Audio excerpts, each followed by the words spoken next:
Ma chère Tilde, je tiens à répondre sur le champ à ta lettre de Noël, avant que ne retombe la colère qu'elle a fait naître en moi. Oui, ta lettre m'a mise en rage, parce que si courte soit-elle, chaque ligne montre à quel point tu es retombée sous l'emprise de ton milieu. Ce ton géniard et ces jérémiades à propos des déceptions que vous auriez subies, imputables aux autres soi-disant, alors qu'il vous suffirait de vous regarder dans une glace pour voir la réplique la plus parfaite de ce que l'humanité a de plus pitoyable. Voilà maintenant que tu dis « nous » pour parler de ce tas de grenouilles nauséabondes, alors qu'autrefois, quand tu étais avec moi, « nous » désignait ceux de mon bord. Alors attends voir, je vais t'en donner, moi, du « vous ». Vous avez trop peu d'élan à mon goût, dis-tu mélancoliquement. Trop peu ne serait pas si mal. Vous n'avez pas d'élan du tout, vous rampez. Ce n'est pas une différence de degré, mais de nature. Au fond, vous êtes d'une autre espèce zoologique que moi.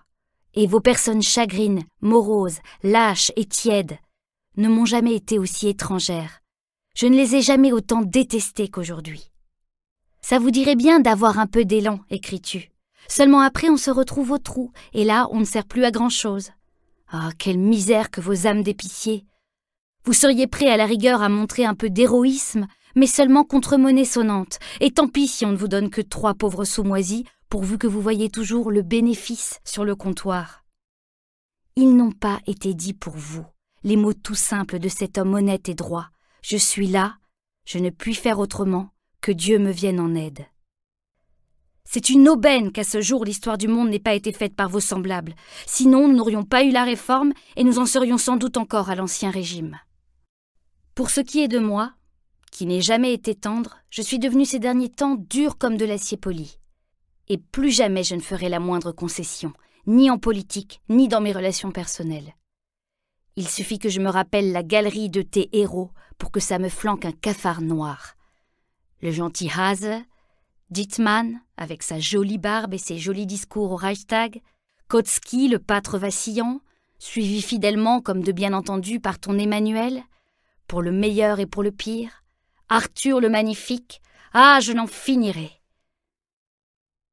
Je te le jure, j'aimerais mieux rester enfermée des années, et je ne dis pas ici où je suis à tout point de vue comme au paradis, mais même dans le sale trou de l'Alexanderplatz, ou dans ma cellule de 11 mètres cubes, sans lumière le matin ni le soir, coincée entre le WC sans V et le lit de fer, je déclamais mon Meurike, plutôt que de lutter, si l'on peut dire, aux côtés de vos héros, ou simplement d'avoir affaire à eux.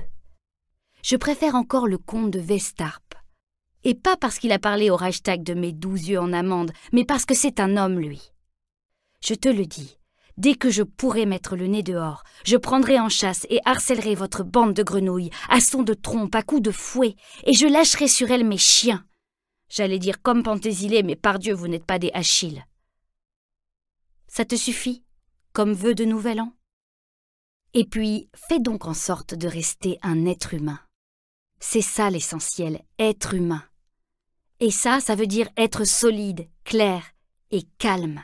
Oui, calme, envers et contre tout, car gémir est l'affaire des faibles. Être humain, c'est s'il le faut mettre gaiement sa vie tout entière sur la grande balance du destin, tout en se réjouissant de chaque belle journée et de chaque beau nuage. Je ne sais pas, hélas, donner des recettes, je ne sais pas dire comment on fait pour être humain. Je sais seulement comment on l'est. Et tu le savais, toi aussi. Chaque fois que nous nous promenions quelques heures dans la campagne de Zudende et que les rougeoiements du soir se posaient sur les blés. Le monde est si beau malgré toutes les horreurs. Et il serait plus beau encore s'il n'y avait pas des pleutres et des lâches.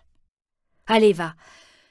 Je te fais un baiser, car tu es malgré tout un brave petit gars. Bonne année, Rosa.